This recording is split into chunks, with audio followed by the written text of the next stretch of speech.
The December rain hammered against the windows of Fort Bragg's administrative building, each drop a reminder of the storm brewing inside Major Sophia Almeida's chest. She stood in the hallway outside Conference Room B, her dress uniform impeccable despite the humid North Carolina weather. The brass nameplate on her chest caught the fluorescent light, but it felt heavier than usual today. "Major Almeida," a young sergeant appeared at her side. "They're ready for you." Sophia nodded, straightening her already perfect posture. 23 years of military service had taught her to compartmentalize emotions, but today that skill was being tested. Through the glass panel of the conference room door, she could see the promotion board assembled. 5 senior officers whose decision would determine not just her career trajectory, but perhaps her only remaining chance at redemption. As she entered, the familiar scent of coffee and government-issued carpet filled her nostrils. Lieutenant General Marcus Thompson, the board president, gestured to the chair across from them. "Please, Major, have a seat." "Thank you, sir." Sophia's voice remained steady, a testament to years of briefings under pressure. General Thompson shuffled through papers, his weathered face revealing nothing. "Major Almeida, before we begin the formal review, I want to address something that's come to our attention. We've received several letters regarding your promotion consideration." Sophia's jaw tightened imperceptibly. She knew exactly what those letters contained. "Yes, sir. I'm aware my family has concerns." "Concerns?" Colonel Patricia Hayes, sitting to Thompson's left, raised an eyebrow. "Major, your father, Miguel Almeida, the federal judge, has written quite emphatically that promoting you would be, and I quote, rewarding a daughter who has brought shame to the Almeida name." The words hung in the air like smoke from a battlefield. Sophia had read her father's letter, forwarded to her by a sympathetic admin clerk. Every word had been a dagger, each sentence a reminder of the day 5 years ago when he'd told her never to darken his doorstep again. "My personal life has never affected my service, ma'am," Sophia responded, meeting Hayes's gaze directly. "No, it hasn't," General Thompson interjected. "Your record is exemplary. 3 tours in Afghanistan, Bronze Star with Valor, Meritorious Service Medal, completing your strategic studies at the War College with distinction. But we need to understand the full picture here." Sophia took a measured breath. The rain outside had intensified, matching the tempest in her mind. "Sir, 5 years ago, I made a decision that my family couldn't accept. I chose to divorce my husband, their hand-picked choice, after discovering his infidelities. In my family's culture, in their version of our Portuguese-American traditions, a woman doesn't leave her marriage. Period. And the child? This came from Colonel James Mitchell, whose own daughter served in the Navy. My daughter, Isabella. She's 9 now." Sophia's voice softened slightly. "When I filed for divorce and fought for custody, my parents viewed it as an unforgivable betrayal of our family values. They said I was corrupting my daughter by removing her from a proper household." The board members exchanged glances. Military families understood sacrifice, but this was a different kind of battle. "My father used his influence to make the custody battle difficult," Sophia continued. "When I won primary custody, he declared me dead to the family. My mother, my siblings, they were forbidden from contacting me. Isabella and I haven't seen them since." "Yet you continued to serve," General Thompson observed. "No extended leave, no drop in performance ratings. The Army became our family, sir. My unit, my mission. They gave Isabella and I purpose when everything else fell apart. Every promotion, every commendation. I hoped maybe—" She paused, then straightened. "I apologize. That's not relevant to this board." "On the contrary," Colonel Hayes said, her tone softer now. "Character under adversity is entirely relevant." The door suddenly opened, causing everyone to turn. A staff officer entered, approaching General Thompson with a whispered message. The general's eyebrows rose slightly as he read the handed note. "Major Almeida, are you aware that General Raymond Castillo, the Army Director of Personnel, is on base today?" Sophia blinked in surprise. "No, sir, I wasn't aware." "Well, it seems he's aware of you. He's asked to address this board immediately." Thompson looked puzzled but nodded to the staff officer. "Send him in." The room fell silent as footsteps approached. General Castillo entered, a commanding presence even among senior officers. His 4 stars gleamed as he surveyed the room, his eyes settling on Sophia with an unreadable expression. "Generals, colonels," he nodded to the board, then turned to Sophia. "Major Almeida, or should I say, soon-to-be Lieutenant Colonel Almeida." Confusion rippled through the room. General Thompson cleared his throat. "Sir, we haven't concluded our review." "No need," Castillo interrupted, producing a folder from under his arm. "I've been following Major Almeida's career for some time. Are you aware that she single-handedly coordinated the evacuation of 300 Afghan civilians during the Kabul withdrawal? That she stayed behind to ensure every interpreter who'd helped our forces made it to safety? It's in her record, yes. What's not in her record, Castillo continued, is that one of those interpreters now works at the Pentagon. He's told everyone who'll listen about the major who refused to leave until every promise to every ally was kept. That story reached my desk, along with dozens of others. He opened the folder, revealing letters, not from her family but from soldiers, Afghan allies, and fellow officers. Major Almeida, do you know how many letters of recommendation you have from enlisted personnel alone? 43. I've been in this army for 35 years, and I've never seen that for a field-grade promotion. Sophia felt her throat tighten, but maintained her composure. Now, Castillo's voice took on an edge, I understand there are some family concerns about this promotion. Let me be crystal clear. The United States Army promotes based on merit, leadership, and character, not on whether someone's family approves of their personal choices. He turned back to the board. I've reviewed her file extensively. The promotion list goes to the secretary next week, and I'll be personally recommending Major Almeida for accelerated consideration. The Army needs leaders who stand by their convictions, who protect those under their command, and who perform their duty regardless of personal cost. Sir? Sophia found her voice. I appreciate your confidence, but, Major, when did you last speak to your family? The question caught her off guard. 5 years ago, sir. The day I was told not to return. Castillo nodded slowly. My grandmother immigrated from Mexico. When my mother joined the army in 1962, the family disowned her, said women didn't become soldiers. She retired as a full colonel. And you know what? The day she pinned on those eagles, my grandmother was sitting in the front row, crying with pride. Sometimes, Major, our success becomes the bridge back home. He straightened, addressing the room. Continue your review, but know that I'll be watching this particular promotion with great interest. He moved toward the door, then paused. Oh, and Major Almeida? Your daughter Isabella. She wrote to my office last month, said she wanted to make sure the Army knew what a hero her mother is. Might want to have a conversation with her about chain of command. Despite everything, Sophia felt a smile tug at her lips. Yes, sir, I'll do that. After Castillo left, the atmosphere in the room had completely shifted. General Thompson looked at his fellow board members, then at Sophia. Well, Major, I think we have some more questions, but they're more about your vision for battalion command than your family situation. For the next hour, Sophia fielded questions about leadership philosophy, strategic planning, and resource management. The personal had given way to the professional, and she was on solid ground. As the interview concluded, she stood, saluted, and moved toward the door. Major Almeida, General Thompson called out. She turned back. Off the record, your father is wrong. The Almeida name should be proud. Outside the conference room, Sophia leaned against the wall, allowing herself a moment of vulnerability. Her phone buzzed. A text from Isabella's school. Mom's picking up pizza tonight. Bella. Her daughter had grabbed the teacher's phone again. She smiled, typing back. Tell Mrs. Rodriguez you're not supposed to use her phone. Pizza sounds perfect. Love you. As she walked down the hallway, Sophia passed a group of young lieutenants who snapped to attention. She returned their salutes, remembering when she was their age, full of dreams and uncomplicated ambitions. Now, at 39, she understood that service meant sacrifice in ways she'd never imagined. The rain had stopped, and weak December sunlight filtered through the windows. In her office, she found Sergeant First Class Marcus Williams, her operations NCO, grinning broadly. So, how'd it go, ma'am? The rumor mill says General Castillo himself showed up. News travels fast, Sophia said, sinking into her desk chair. Ma'am, with all due respect, the entire NCO Corps has been waiting for this. You've had our backs for years. About time someone had yours. She looked at the photo on her desk. Isabella at last year's military family picnic, wearing an oversized army t-shirt and saluting the camera with a gap-toothed grin.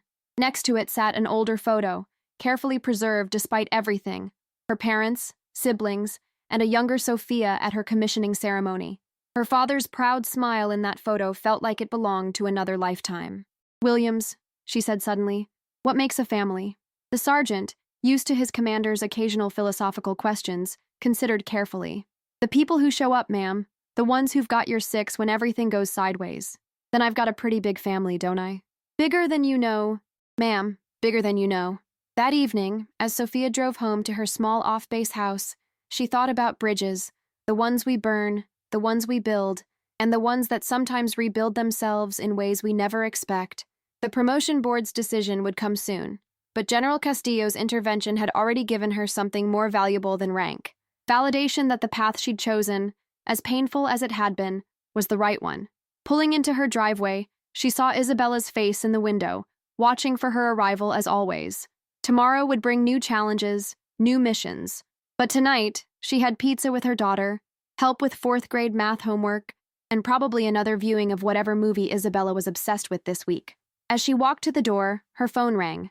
The caller ID showed a blocked number. She almost didn't answer, but something made her swipe accept. Sophia? The voice was tentative, uncertain. It's your sister, Maria. I heard about today. About the general. Mama wants... Can we talk? Sophia stopped on her doorstep, keys in hand, as 5 years of silence cracked like ice in spring. Through the window, Isabella waved excitedly, unaware that her mother's world had just tilted on its axis once again. Maria, Sophia whispered, her voice catching. Yes, we can talk. Sometimes, the bridges we think are burned beyond repair are just waiting for someone brave enough to take the first step across. And sometimes, it takes a general standing up in a conference room to remind a family what really matters. The December sun set over Fort Bragg, painting the sky in shades of hope and possibility. Inside the Almeida home, a mother and daughter would share pizza and laughter, while somewhere across town, a phone conversation 5 years in the making would begin to heal wounds that had seemed insurmountable. The promotion would come, Sophia felt certain of that now, but perhaps, just perhaps, it would bring more than a new rank. It might just bring her family back. The coffee shop in downtown Fayetteville had been Maria's suggestion. Neutral ground, she'd called it. Sophia arrived 15 minutes early, a habit ingrained from years of military precision. She chose a corner table with clear sightlines to both entrances, another habit that would never fade. The Christmas decorations throughout the shop felt almost mockingly cheerful given the circumstances. Isabella was with her friend Emma for a sleepover, carefully arranged after last night's phone call had stretched until nearly midnight. 5 years of silence couldn't be bridged in one conversation, but it was a start. Maria had cried. Sophia had maintained her composure until after they'd hung up, then sat on her bathroom floor and sobbed like she hadn't since the day her father had changed the locks. 1 black coffee, no sugar, she told the barista, a young man wearing an Army-Strong t-shirt who clearly recognized her from base. Yes, ma'am. Thank you for your service. She nodded, accustomed to the recognition that came with being one of the few female field-grade officers at Bragg. As she waited, her phone buzzed with a text from Sergeant Williams. Good luck today, ma'am. Remember? Tactical breathing. He knew about the meeting. Of course he did. The NCO network was more efficient than any intelligence service. The bell above the door chimed, and Sophia's breath caught. Maria stood in the entrance, scanning the shop uncertainly. 5 years had added lines around her eyes and silver threads through her dark hair. She wore their mother's gold cross necklace, the one that had been promised to Sophia for her wedding day, a lifetime ago. Their eyes met. Maria's face crumpled slightly before she composed herself and walked over. They stood awkwardly, neither sure whether to hug, shake hands, or maintain distance. You look, Maria started, then stopped. The uniform suits you. It always did. You look like Mama, Sophia replied softly. It was true. Maria had inherited their mother's delicate features and expressive eyes. They sat, the small table between them feeling like an ocean. Maria ordered tea with shaking hands, and they waited in silence until it arrived. I wasn't supposed to call, Maria finally said. Papa doesn't know I'm here. But you did call.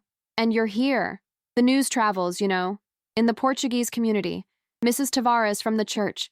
Her grandson is stationed at Bragg. He told her about yesterday. About General Castillo. She told everyone at Mass. Maria's voice dropped. Papa was furious. But Mama... Sophia, I haven't seen Mama cry like that in years. Sophia gripped her coffee cup tighter. How is she? Really? Older, sadder. She keeps Isabella's baby photos in her jewelry box. Takes them out when Papa's at court. Maria reached into her purse, pulling out a small wrapped package. She wanted me to give you this. Made me promise. With trembling fingers, Sophia unwrapped the brown paper. Inside was a small silver frame containing a photo she'd never seen. Her mother holding newborn Isabella in the hospital, tears of joy on her face. She was there? Sophia's voice broke. When Isabella was born? She snuck out. Told Papa she was at a church retreat. I drove her. Maria's own tears started falling. We stayed in the waiting room, When the nurse brought Isabella to the nursery window, Mama pressed her hand against the glass and blessed her. We left before you could see us. The carefully constructed walls Sophia had built around her heart began to crumble. I named her Isabella after Mama's mother. I wanted her to have that connection. I know. Mama knows too. Maria reached across the table, hesitating before taking Sophia's hand. We've all known, Sophia. About your service, your medals, Isabella's school achievements. Mrs. Costa's daughter works at Isabella's school. She sends updates. Papa pretends not to hear, but he never leaves the room when Mama shares the news. Then why? Pride, Maria said simply. His pride. And the family reputation. Judge Almeida's daughter doesn't divorce, doesn't cause scandal, doesn't choose career over family. She squeezed Sophia's hand. Except you did. And you survived. Thrived even. And that terrifies him. Sophia pulled her hand back, needing distance to process. He wrote to the promotion board, tried to sabotage my career. I know. Mama was horrified when she found out. They had a fight, the first real fight I've ever seen them have. She threatened to leave him if he sent it. He sent it anyway, and she moved into my house for a week. But she went back. 43 years of marriage, Sophia. She went back, but things are different now. She goes to Isabella's school concerts, sits in the back where you won't see her. She has copies of every newspaper article about your deployments. She even learned to use Facebook to see the photos you post. Sophia stood abruptly, needing to move. The coffee shop suddenly felt too small. I can't do this, Maria. I can't hear about them watching my life from the shadows while I tell Isabella her grandparents don't want to see her. That's not... Maria stood too, reaching for her sister. Sophia, please, I'm trying to explain. Explain what? That they love us but not enough to defy him? That family honor matters more than their granddaughter wondering why she's not good enough for them to love? The barista and other customers were trying not to stare. Sophia forced herself to take a breath, to regain control. She was a major in the United States Army. She'd led soldiers through firefights. She could handle this. I'm sorry, she said more quietly. This is harder than I expected. I know. Maria sat back down, and after a moment, Sophia did too. Can I tell you about Antonio? Sophia nodded, grateful for the change of subject. Antonio was Maria's oldest, born a year after Isabella. He wants to join ROTC next year, has his heart set on it. Papa is apoplectic, says one military member in the family is already too many. Maria smiled sadly. But Antonio says he wants to be like his tia Sophia, the hero aunt he's never met. He said that? He has your promotion ceremony photo, the one from Captain. Found it online, keeps it in his room, drives Papa crazy. Maria pulled out her phone, showing Sophia a photo of a serious-looking teenager in a high school uniform. He looks like you at that age. Same determined jaw. They spent the next hour sharing photos, filling in 5 years of missed moments. Maria's 3 children, Sophia's military family events, Isabella's growth from a confused 4-year-old to a confident 9-year-old who wrote letters to army generals about her mother. She did that. By the way, Sophia said, showing Maria the screenshot Williams had sent her of Isabella's letter to General Castillo. Somehow got his office address and sent a handwritten letter with illustrations. Maria laughed, the first genuine laugh they'd shared. That's Almeida stubbornness right there. Papa should be proud. He should be. Sophia's voice hardened slightly. But he's not. And I've accepted that. Have you?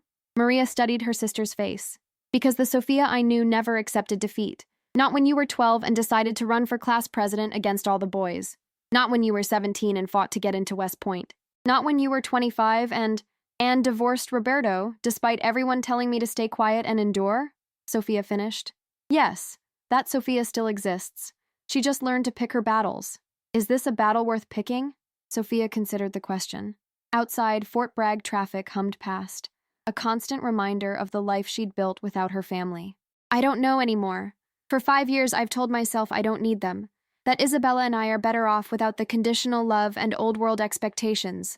But then yesterday, someone important stood up for you. Yesterday, I realized I've been waiting for them to see me. Really see me. Not the disobedient daughter who brought shame, but the officer, the mother, the woman who made impossible choices and survived them. Maria reached into her purse again, pulling out an envelope. This is why I really came. Mama wrote this last night after I told her about our call. She made me promise to deliver it in person, to make sure you read it. Sophia stared at the envelope, her mother's careful handwriting spelling out her name. The weight of it felt enormous. I'll read it later, she said, tucking it into her uniform pocket. There's something else, Maria said carefully.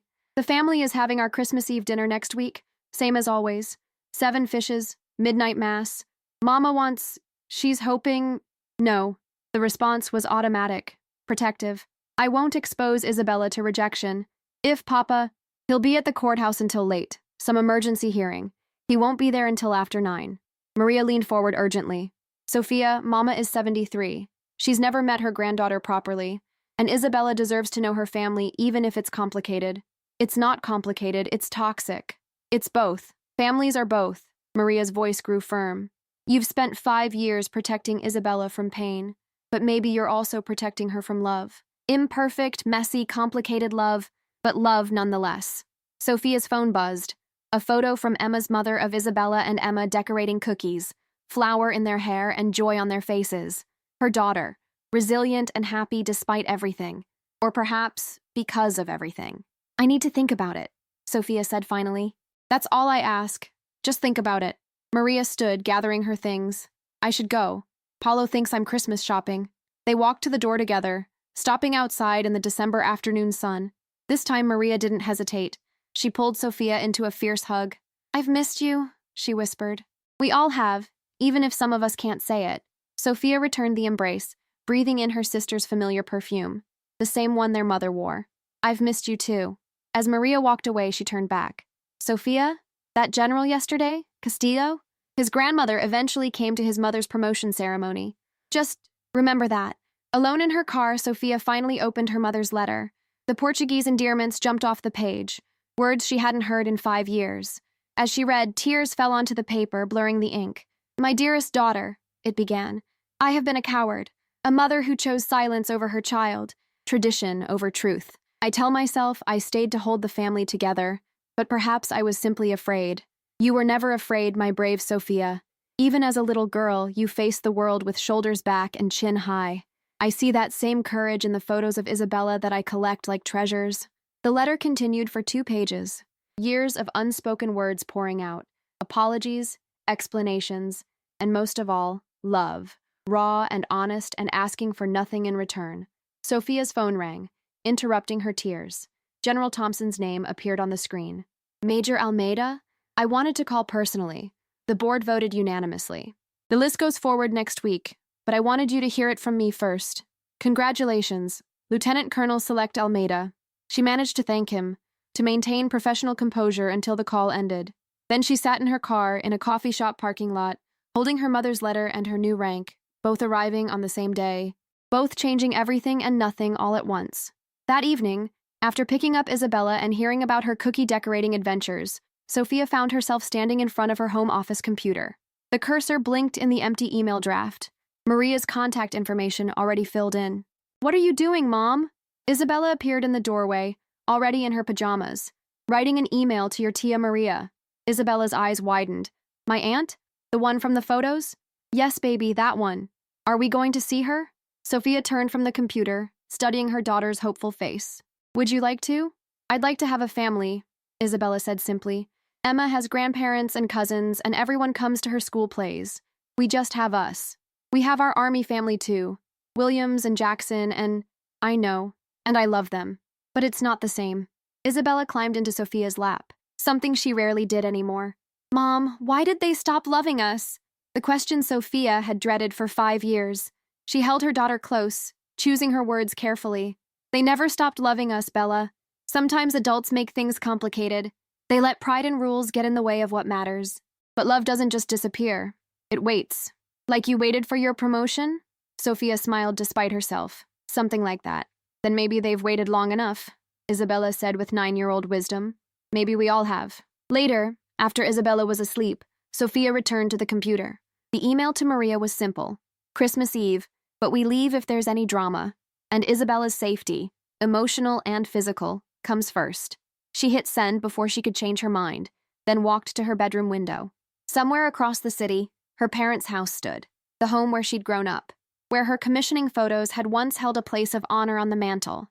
Would those photos still be there, hidden away, or had they been removed entirely? Her phone chimed with Maria's response. Mama cried when I told her. Happy tears. I'll handle Papa. Sophia stared at the message, then at the silver oak leaves Williams had already procured, and left on her desk with a note. For when it's official, ma'am, long overdue. Change was coming from all directions: professional advancement, family reconciliation, the unknown future stretching ahead. But for the first time in 5 years, Sophia Almeida felt ready to face it all. She'd learned to lead soldiers through war zones. Perhaps she could lead her daughter back to family, carefully and cautiously, but with the same determination that had carried her this far. The Christmas lights in the neighborhood twinkled like stars, each one a small beacon of hope. In 9 days, she'd walk through her parents' door again. What happened after that was uncertain, but uncertainty was just another tactical problem to solve. Lieutenant Colonel Select Sophia Almeida had faced worse odds and emerged victorious. This battle, the one for her family's heart, might be the most important mission of her life.